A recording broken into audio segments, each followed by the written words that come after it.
Welcome to NUFC Talk TV. Me, myself, and I, as no longer.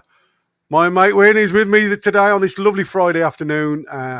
Myself, Gary, and the mighty Win, obviously presenting a show. Obviously, we want to talk about one or two things that rumours and everything else. And obviously, there was something happened yesterday that I want to just highlight how crazy it is out there in media world.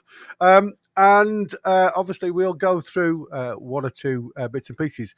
It is advertised at 2:30. I appreciate that, but I did say it was going to come on at 2:15, and we've been trying to change things in the background. So we are a little bit late from when we first anticipated, but we're here. We're here now live with you guys. So before we get into today's show, let's do the usual housework. Welcome to everybody watching across the platforms. Thanks to everybody that works in the background. Don't forget to hit that like button for us if you want to help us get further as a channel. Subscribe, it's totally free. And obviously the most important thing now, this time of year, is hit that bell because obviously we will be coming live as information comes to us. We'll jump on board live to give you the news of obviously, hopefully, the incomings.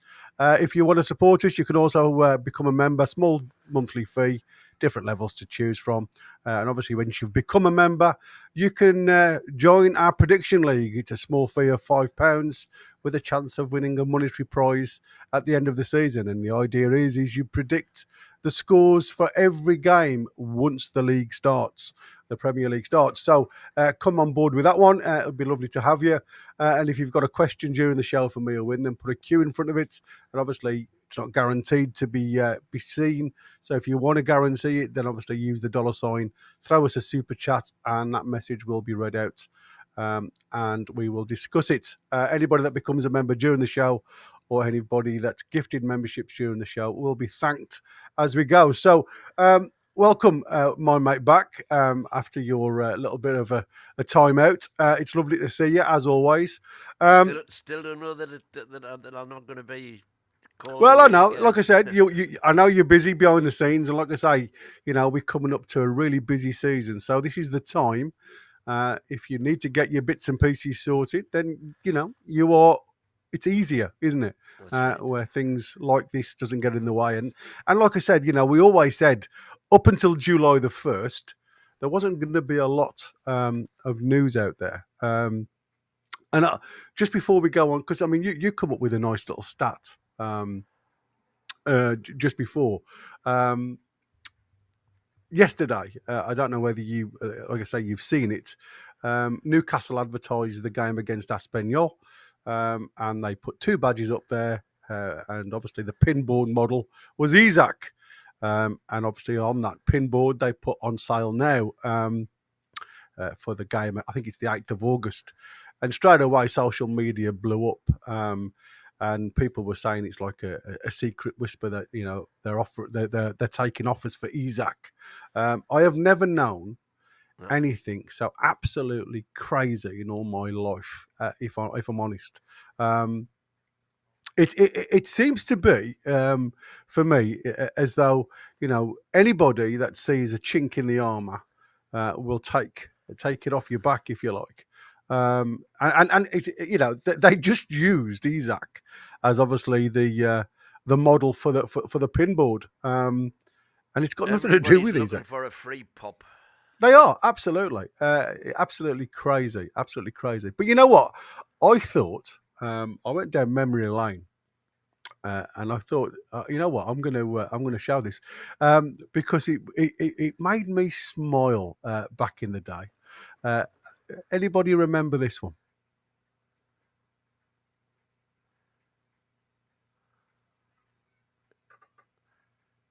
There's nothing on screen, Gary. You can't hear it now because I don't want the what's the names to come on. But I just wanted to see the old advert of the Adidas. No, there's nothing on screen. Oh crikey! You know what? I haven't transferred it. That's why. But can you hear it? Yeah. Ah, right. Okay. I better stop it then, and I'll start it again. There's me. You see, I'm just watching it on the other screen. I haven't even looked at our screen. I'll move it across. There you go. See who remembers this one from the good old days.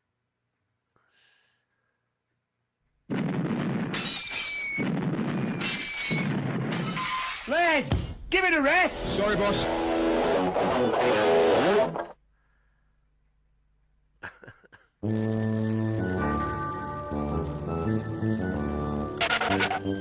Cheers, boss. You're welcome, son. Trust us, Alan. It worked for us. He'll help you score more goals. It's aerodynamic. Are you sure? I Big love it. Liz, you got voted best dressed man last year. I don't understand it. He wears exactly the same as me. Oh, I do love that. That just brought back lovely memories for me of the days gone by. I can't even remember that. Can't you? Oh, back in the good old days, obviously the entertainers with the Adidas kit suppliers adverts back then. And it just made me giggle. Totally love that advert. So yeah, I just wanted to put That a must have smile. been a TV advert, was it? 'Cause It was, yeah. There was no social media back then. I No. can't remember Yeah, it seeing was. It was mainly had the like I say, it was more up the northeast rather than UK wide. that. Right.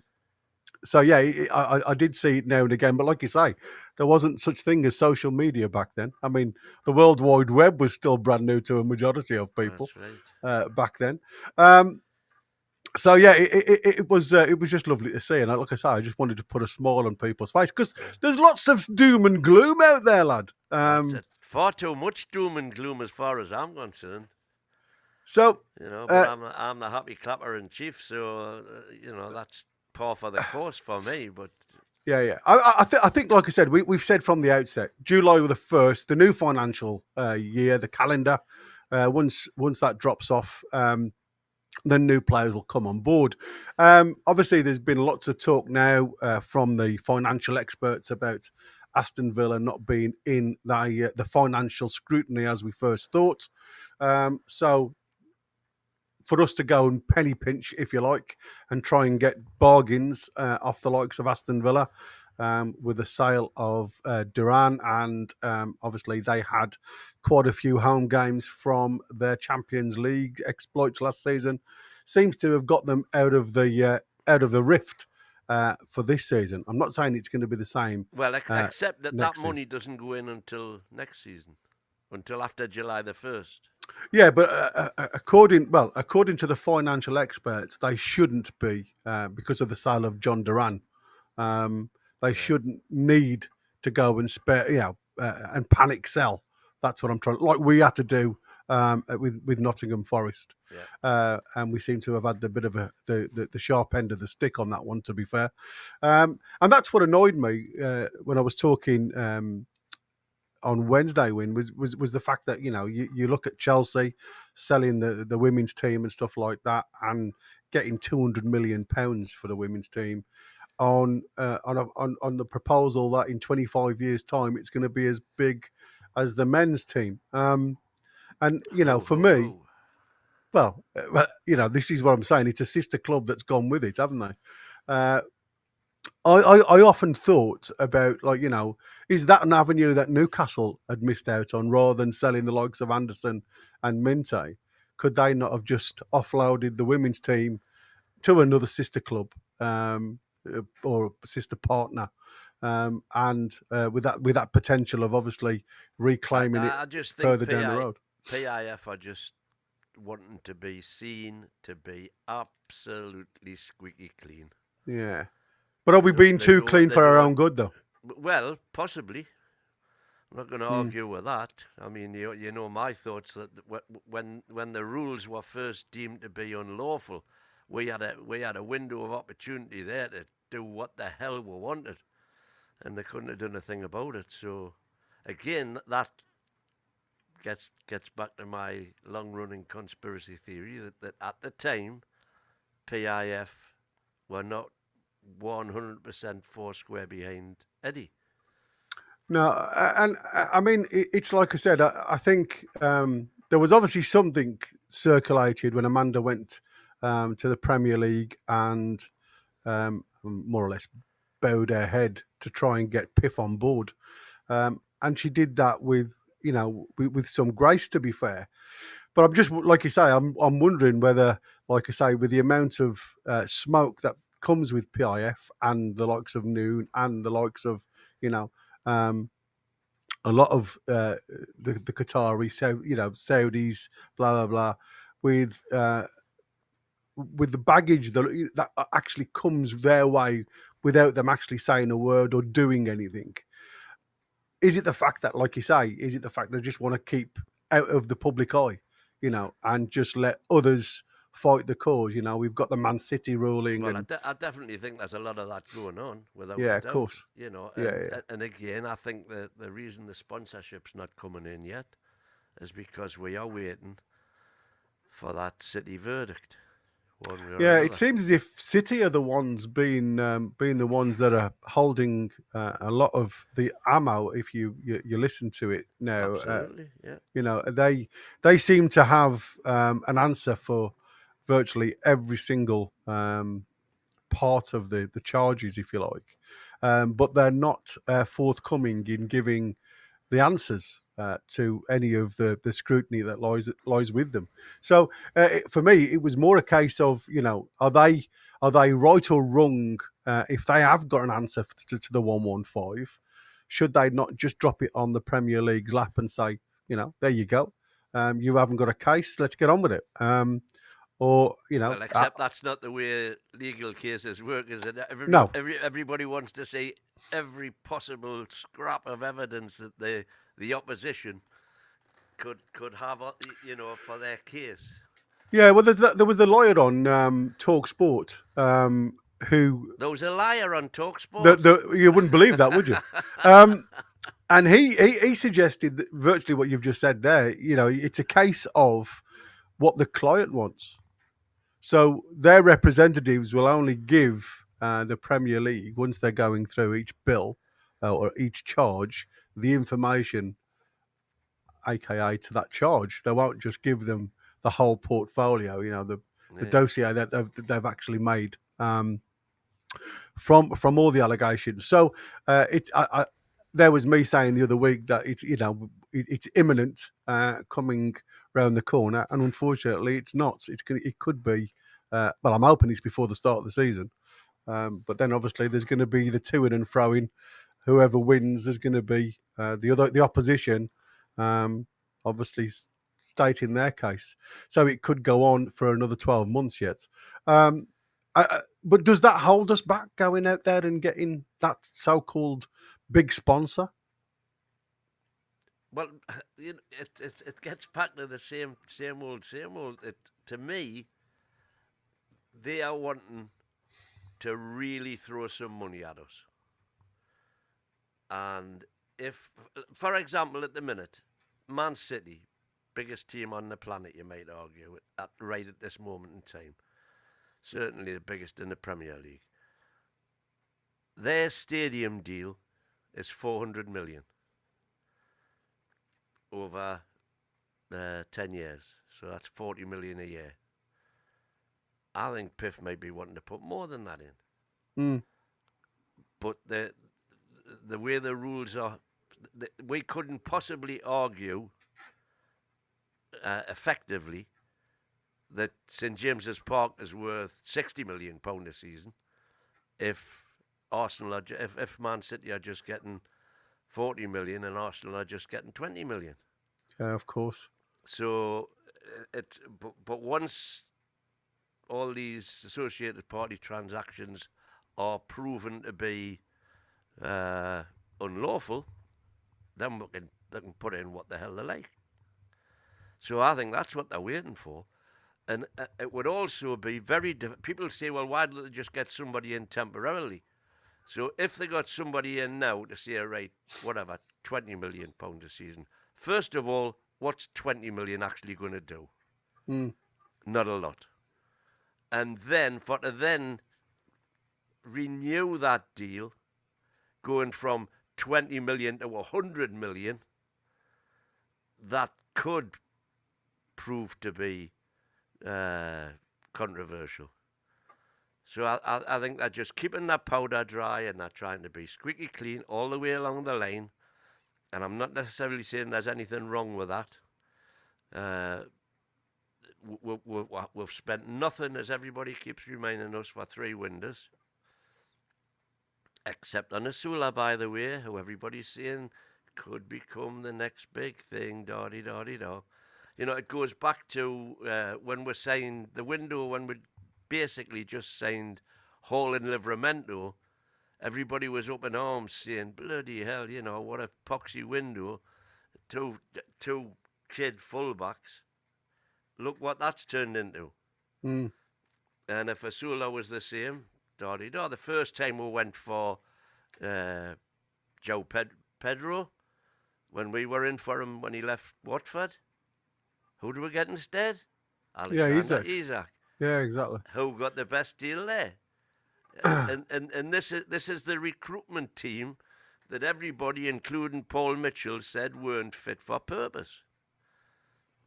But it kind of brings us on to what we were talking about in the green room when we came on, that this season coming up could be absolutely monumental in that we could start 11 players for the first time who are all Eddie Howe signings. If you look at throughout the team now, the only, if you were picking your best 11, arguably the only Bruce era players that would still be there, as it stands, would be Shea, J7, and Murphy. Mm. And we're looking for a new centre-back. We're looking for a new right wing. J7, with his injury problems, we're obviously looking for somebody in that kind of role, even if it was a Howe Pedro and we went to 4-2-4 or something like that. There's every chance that at some point in the next season, for the first time since the takeover, we'll have 11 players starting who are all Eddie Howe recruits. And then let's see what that team performs like. I'm quite optimistic.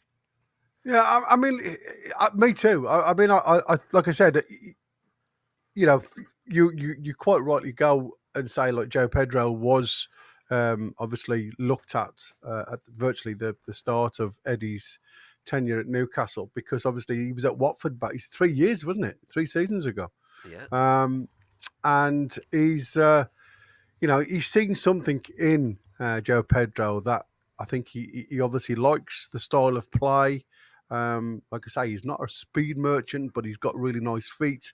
Typical Brazilian, very good close control, and links up well with players around him. So I understand that setup. And then obviously, you start looking at the Scalvini link with Shaw, because obviously us on the channel last night were talking about the right centre-back position has seemed to have gone really quiet. The likes of the Gay and everything else are all at this present moment in time seem to be focused on the 3 bods, the goalkeeper, the right winger, and this 10-stroke forward in Pedro. So I really did like the thought of the likes of Scalvini coming in.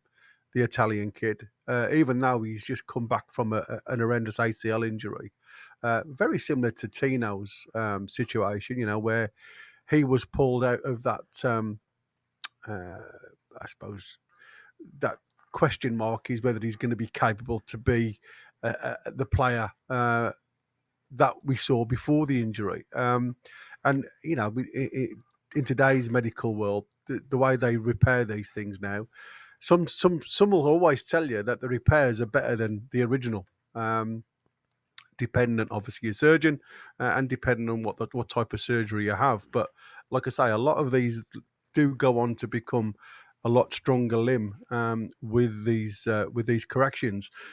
So there are obviously players that Eddie likes because of the previous links. We know Trafford from last season. He was again in that situation where he'd agreed personal terms, and it was just the two clubs couldn't agree a price on him. And it seems to be exactly the same this season. And as I stated last night, the one thing that I don't want is this constant battle to in and fro in between their price and our price. If they're not going to move, then Eddie and co, whether that be Andy and Stevie Nicks, need to go on and make a decision of whether that's something that they should pursue and try and match or come to an agreement.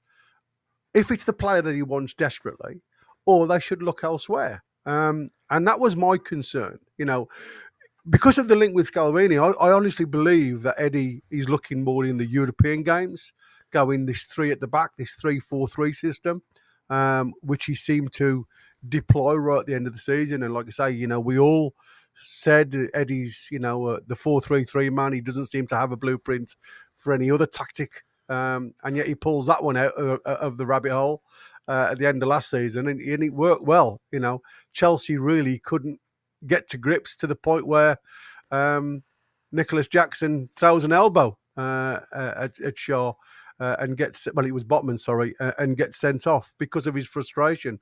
And then obviously it didn't quite work, obviously the last 2 games, but it was very close. It wasn't a gimme against Arsenal. And I think at the end of the day on the last game of the season, it just looked, to me, it reminded me of that game too far. You know what I mean? It was that game of the same 11 going out there to battle, and it's just it was the endurance seemed to have been sapped out of them legs by that time. And again, I don't know if that's emotion. Also what we said till we were blue in the face the whole of last season. If when you make changes, the replacement is so far below who he's replacing, you're very tempted not to do it. And hopefully, again, when the window's closed, let's wait and see, keep our powder dry, don't get all agitated, don't follow the crowd. Just, I am absolutely convinced that we will have 3, at least, quality players in the squad who will improve it, and improve it by some distance. It doesn't take a lot of doing when the squad players that you're looking to improve upon are the likes of Sean Longstaff and Joe Willock. Yeah. I mean, listen, I said yesterday, I don't think you get rid of anybody until you've got a replacement in, because squad is numbers. Regardless of ability, you've still got to have numbers. And we've all questioned the reasons why Eddie Howe has been, to some point, it's been frustrating for fans to see 2 or 3 goalkeepers on the bench at times. And, whether he turns to the academy players that he obviously doesn't trust can do him a job. I don't always agree with that. I think there's a place for all players. I don't agree with 3 keepers on there, two keepers on the bench. I think that's ludicrous. It seems a bit crazy, but I do want to turn my attention. I've just seen this in the chat from Choppy 698. It's true that Mighty Winnie's saying we can't get rid of the cabbage-head players. No, for me, it's more the fact that it's not about getting rid of them. Now, I read this morning, doing a little bit of research, that Louis Hall will miss the pre-season. Tino Livramento, because of his under 21 getting into the final, which is it's Saturday. It's tomorrow, isn't it? 8 o'clock tomorrow against Germany, the old enemy. He's going to be given time to be away. So again, another player that will miss the pre-season. I'm not saying he'll miss all of it, but he'll certainly miss some of it. So there's two players that we need to fill the void straight away. So obviously, again, this is what I said before. It's not about just getting rid of players. You've got to make sure that you've got depth of squad. Now, pre-season, you can utilise more of the academy players. But what Eddie will try and get is a system of play going, especially if he's trying to change things around. And that's why he said he wanted at least two players to come in before the 7th of July. So it does concern me, the fact that the likes of Target we're on about getting rid of. Can't see Target going, and probably towards the end of the window rather than the beginning of the window because of that. I still think Target is good enough to do a job for us. For example, I think Target replacing Lewis Hall is nowhere near as big a drop-off and will have nowhere near the same effect as replacing, let's say, Bruno for Longstaff or Tonali for Willock. Target has had, for me, unfair criticism because he's been injured. When he was, every time he's played for us, he's never let us down. He's a bit like Kraft. He comes in, are they stellar performers? No, they're not.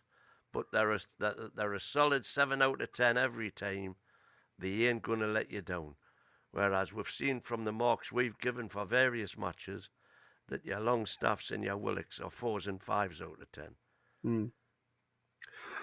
I've got to put this up. I've just seen this.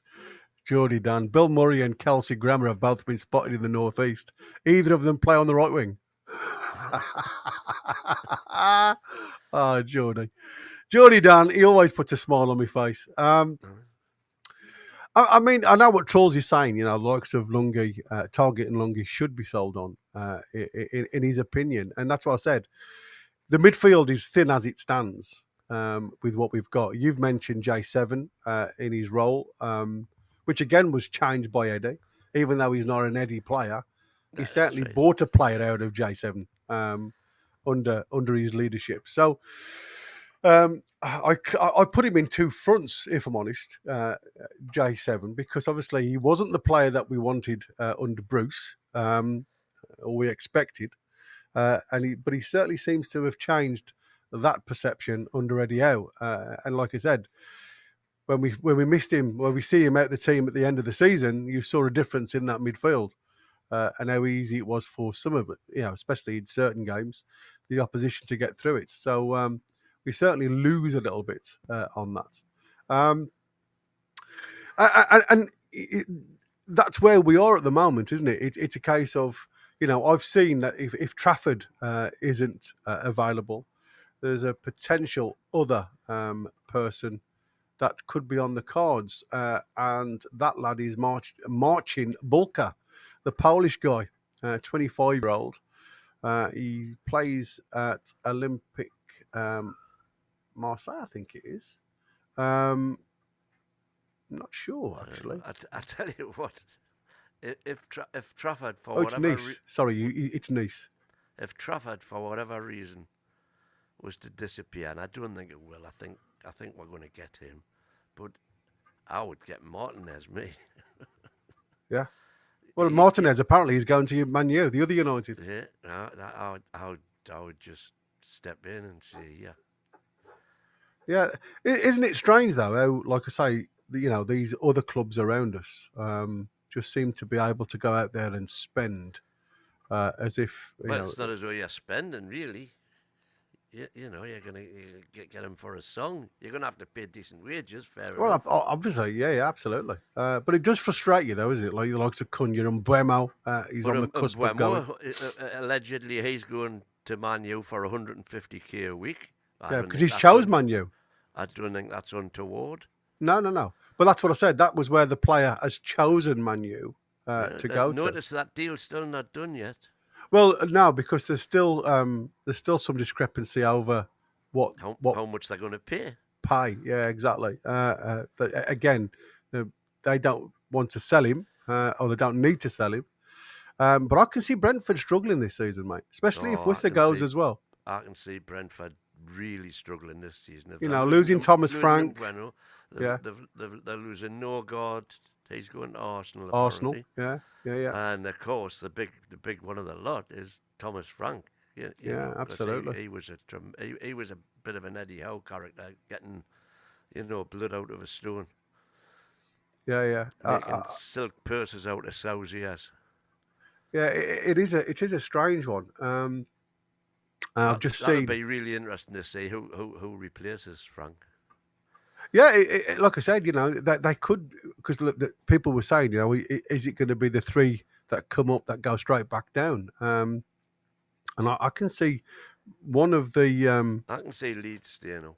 I could see one of them staying up, and somebody, either Wolves, if they don't go and get the right players in. I'm not saying, you know, they're going to be superstars, but it could be a battle like the likes of Brentford being sucked into it. The Well, I likes think of West Ham could get sucked into it as well. even. I mean, like I say, And that's why, again, I would just test the water, me, for Bowen. Everybody says he's never going to leave West Ham. He's signed an 8-year contract or whatever it is. Da-de-da. He's married to Danny Dyer's daughter, who's a massive West Ham fan, etc., etc., etc. To me, you say, listen, what do you want to be?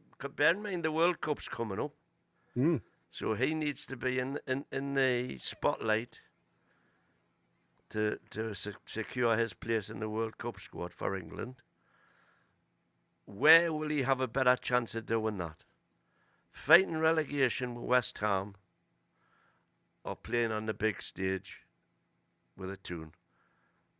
And for me, it's a no-brainer. Forget about any family ties and all this. Just put the money down. You know, you'd be looking at 100 million without a doubt, with a contract that he's already on.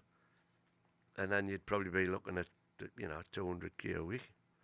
I would just do it, mate, because I think he's that good. He's always been my number one choice, with Mbeumo as the fallback. And again, I cannot understand why we didn't just go and pay the money for Mbeumo. But that's just me. Sadly. Yeah. I mean, there's an article come out in the Chronicle, and this is Kieran Kelly, the Newcastle United writer, who's tried to put a little bit of a look and in depth on the transfer strategy this summer. And the Ante Elanga, João Pedro, and the James Trafford's trio. That obviously the first bid was rejected, estimated £125 million for the three, and it goes on to say that just breaking it down into small chunks. An agreement was not ultimately reached with Watford. And Callum Wilson went on to suffer a hamstring issue, which changed Newcastle's immediate focus. When it came to the profile of an attacker, the Magpies were targeting. The rest was history. Newcastle instead completed a club record for Alexander Isak, which is what you've already said. However, Newcastle have continued to track Pedro's progress and kept a close eye on Elanga and Trafford too. Why? Well, the trio tick a lot of boxes, whether it's Pedro's versatility and ability to play a number of positions, Elanga's game-changing speed, or Trafford's immense potential as future England number one. Given the relatively small pool of players that meet the criteria, Howe once said you could reel off 20 things that makes the right player, including age, character, wages, and positional needs. It is not necessarily a surprise to see Newcastle revisit these moves. As David Webb, Bournemouth's former head of recruitment, once told the Chronicle, the way he recruits, or how he likes the guys to recruit, and the things they have to include in the profiles will never change, no matter which club he's at. Hence why Newcastle probably won't sign volumes of players, but you can guarantee the work and the due diligence that goes on into the players that they do sign from a football perspective and data perspective. Most importantly, they will try and find out as much as they can about the human being, as well as to see if he can fit into the environment and give himself every chance of success. Fitting into the environment is key, of course. Newcastle will clearly need new arrivals to hit the ground running, and it is rather telling that the bulk of Howe's recruits to date have previously played in the Premier League, even if some of the biggest fees have gone to overseas talent. I mean, I was quite impressed with that. But the one thing that I liked about this was the initial part of the window is where they apparently have this £150 million to spend, right, in the first part of the window. So does that mean that we have some more to spend in January? Well, let's get bloody August out the way before we Yeah, but talk we about January. we know we've got. Because it will depend on how much we spend, because regardless of how much we spend, it will be amortised, and whatever we spend straight away, that's coming off next year, the year after, the year after, the year after. And so, you're kicking the can down the road to a degree. My only argument about that is do it. Because hopefully by doing it, we're guaranteeing Champions League again. We're guaranteeing being up there fighting with the big boys. We're guaranteeing revenue. We're guaranteeing sponsorship. And that'll all come in on a bigger scale in the years to come. So the amount that we're putting aside into those years now will pale into insignificance, hopefully. If you look at our exponential revenue growth since the takeover, if that continues, we're going to be up at 600, 700, 800 million in a couple of years' time. Yeah, as long as the team is doing the business on the field. Absolutely. So that's why it's so right at this very moment in time. That's why it is so vital that we, seize the day. Can't be a DM, and for me, if we're if it means paying over the top, pay over the top. Yeah. There's from we'll Trolls. Never get a better chance than what we've got right now. Yeah, Kudus is linked to Liverpool. He ain't coming to us. Well, apparently the idea was he didn't want to play on the right-hand side. He prefers the left-hand side. So very similar to what we've already got. You know what I mean? If a player hasn't got that mentality to adjust, I can quite understand why Eddie Howe hasn't gone any further with the likes of Kudus. Because, like I say, another good, strong player for West Ham. So if they lose him, you're quite right. West Ham could be. Well, I think they're definitely losing him. Yeah, well, he wants away. He's already said he wants away. That's West Ham weekend again. Yeah, exactly. They got the massive cash injection when they sold Rice, but they spent that. Yeah. And what they bought has done them no good whatsoever. No. They've got rid of Moyes, who's working his magic at Everton now again. Is what's his face going to be able to do a Brighton? I don't know. Darren Lee has come in with Liverpool in for Gyökeres now over Isak. Well, did you know that Liverpool and Newcastle have come to an agreement with about Isak? No, he's not for sale. He's there you go. So there you go. Liverpool will be back in for Isak next summer, hoping they can get him a cheaper price. And I think that's always going to be the issue. As long as Isak's contract, I mean, people still talk about this contract. Contracts mean nothing today. If the player wants out, he won't play for you. You are literally at the mercy. That is why now is so vital. Because unless we show our ambition in this transfer window, it's not just Isak who's going to be disillusioned. It's going to be Tonali, Livramento, who Man City are sniffing around. All of these players are going to say, well, is this really the project that we're signed up for? Jack Slap 8065 here said it said more to spend in second part of the window, not second window. Apologies if that was the case. I thought it meant the January. I was skim reading, so I was to take advantage of par this weekend Right, and well, Monday. so that goes back Yeah. to what I was saying. What you were I saying. couldn't give Yeah. a toss about yeah. January. Let's get this one gone. Yeah, exactly. Hopefully, if we get this one right, we'll not need to bother in January, other than maybe a few outgoings. Yeah, absolutely. And I mean, it is. Look at him here. He's talking about my background pictures, my AA pictures of me, my chess game with Mitchell and Howe. AI pictures of Trafford Pedro are hilarious. Is that Ten Hag helping Eddie out as well? Don't think AI is quite there yet. No, you're absolutely right. You can't get decent images. I mean, to be fair, it's the first time, if I'm honest with you, they've got a decent one of the club badge. It doesn't always go that way.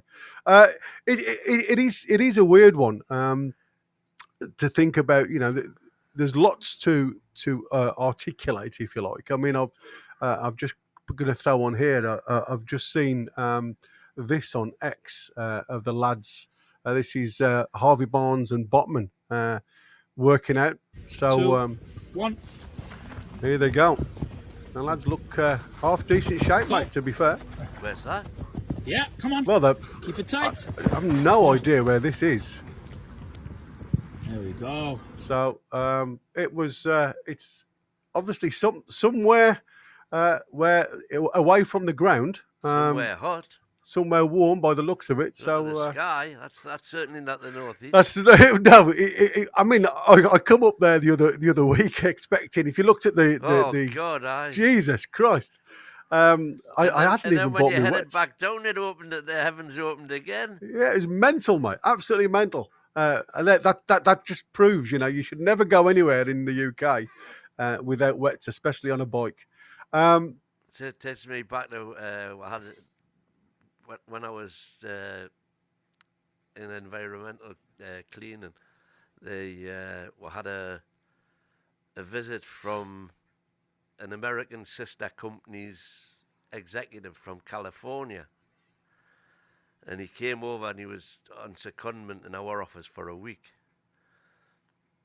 And he says, fucking hell, he says, at the start of the day, he says, why does everybody talk about the weather? And by the Friday, he was saying, my God, he says, I know why everybody talks about the weather now. Yeah, 4 seasons in one day. In the space of that week, he had a lot. Yeah, exactly. 4 seasons in one day. At Bill Burnett, 3908, PSR only a year to run as far as he's aware. What happens after that? Well, I've been told, or I've listened to a number of debates on this PSR situation, and obviously they are looking to change it. But the word on the street, and again, I don't know how true it is they've agreed a 2-year plan because there's things that they want to put in to place before they change the PSR dealing. So it still means that we are going to be restricted, even if it is another season, which has been guaranteed. But there's been a further season extension, very similar to a club contract with a player. The club can throw an extra year on if needed. That's exactly right. Yeah, it was the PSR agreement that all the clubs had expired on June the 25th. So there was supposed to be new rules in place starting on July the 1st this year. But they had an EGM, I think it was in February, and they extended that deadline to June 26 now. 30th of June 26. So the current unless the Man City actions deem that those rules are unlawful after all the appeals and God knows what, then obviously they've got to redraw, readdress the rules. But as things stand now, we are under the same rules as South Shields was warmer than North Shields, according to Drifter 127. They're training at South Shields. That didn't look like South Shields to me. I've never seen the Casey tree in South Shields. You see the tree in the background. Yeah, well, like I said, it certainly looks warm wherever it was, and it certainly wasn't bloody warm when I was up there the other week. So yeah, it was. I mean, I think Geordie Dan's absolutely spot on. It does that picture to me brings that little bit of togetherness, that unity, that players you don't always expect. For me, when I was playing, I'm going back bloody 30 plus years now. It was like the forward lines would always be a click. The midfielders would be a click. The defensive line would be a click. So if you went on the lash, yeah, exactly. That is spot on, Geordie Dan. And I think you look at it, and I love the way Eddie Howe.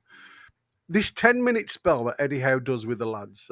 Have you watched the Dan Burn on High Performance fantastic. yet? Fantastic. What High Performance. Oh, yeah, absolutely superb. And if anybody hasn't had the opportunity to that, please go and have a look at that because, I looked at Dan Burn, especially this season, and respect for him I had was uppermost. But as a person now, it's up here, mate. Because the way he come out and was totally open about his darker days with his mental health. Take some kahunas, mate, to stand up and do that. But I think he's become a better person for it, and it proved that, by going through that counselling, having that person that he could just go and bark at and not take anything to heart. And he says the problem is when you talk to loved ones, they always ask you how you are and how you're feeling. He says the other person on the other end of my conversation didn't want to know how I felt, just wanted to get it off my chest, But the way he addressed, his leadership, the leadership group, and everything else, I think we all think this leadership group is part and parcel of the open play, but it's got nothing to do with that. The leadership group deals with all the tickets and the bits and pieces behind the scenes that Eddie Howe just hasn't got time to deal with. So he's put this leadership group together. But I do love the open time that the lads get where they talk about themselves for 10 minutes. And I think a lot of this, what you see now with Harvey Barnes and Botman, may come from that. Because people, it seems as if, and I watched Callum Wilson's one on High Performance as well, where he's also gone through very dark days as a child, trying to commit suicide as a 12-year-old. It certainly opened your eyes up to the point that I think sometimes we forget that these are only human beings. They're not robots. You can't just input certain things and expect them to do everything that we expect and anticipate week in, week out. So I do think we have to sometimes step back a little bit and give them a little bit of respect for what they try and achieve and what they have achieved under Eddie Howe's leadership. Mate, I've just looked at the time, so I am going to have to call it a day. Is there anything else before we go? Just the last thing, Celtic couldn't sell all their tickets for the Newcastle friendly on July the 19th, I think it is. So Newcastle United have announced that those tickets are up for sale from 2 p.m. this afternoon for anybody with 2 or more away loyalty points. Now, I was trying constantly from when we got on to get some, and the site wasn't up and running. I don't know, obviously I haven't tried since we came on air. But that's the first thing I'll be doing when we go off air, is trying to get some tickets for that. There's a typical Geordie name here. I'm not even going to... Vuzmuz in Cincinnati. I'll tell you something now. You're obviously from North Shields. Butchered that. Yeah, I think they don't want us to be in the Big Six. Well, that's exactly what PSR is all about, mate. It just keeps the status quo at the top of the league and everybody else vying for the other non-elite positions. And they don't want us knocking on the door. But by Christ, they've got us. Well, anyway, welcome on board. It was the big four, and then Chelsea and Man City crashed the party when they were allowed to put unlimited funds in, and they don't want that happening again. 6 is too many, 7's far too many. Toffee Blue that supports the channel. Again, Shelley, welcome on board, sweetheart. I mean, like I say, never ever be too frightened to talk, boys and girls. If there's something that you need to get off your chest, it's off. It's half the battle when you've got somebody to talk to. And trust me, I've done it myself. I've been in some very dark places in my career where it was just nice to go and talk to somebody that really didn't know who you were. So, like I say, there is plenty of help out there if you need it. And on that note, which seems a bit doom and gloom, and I didn't want to go doom and gloom, I've got to go because I've got to go and collect the children. And Goodbye from him. It's lovely to have him back. So it's a goodbye from him. And until, obviously, if anything drops this afternoon, somebody will come on board and we'll talk about it. Hasta la vista, baby. We'll be back. Absolutely. And over the weekend, we'll do the same. It'll just be a case of keeping an eye on the news. Again, Chris is away on holiday next week, so I'm doing front of house. What's there be many a mistake? And I'm hoping my mate will be on and off as well. So we look forward to Monday nights with a few of us in the panel talking about our start of the selling, selling and buying, which should be the 1st of July. So a couple of more days and we're there. So until then, we'll see you Monday, if not sooner. Don't forget to smash that like before you go. And please, please, please hit the bell because, like I say, when we're doing these ad hoc stuff, you'll get notified as soon as we go live. Speak to you soon, everybody. Lads. Lassies and bands. Ta-da for now. Ta-da.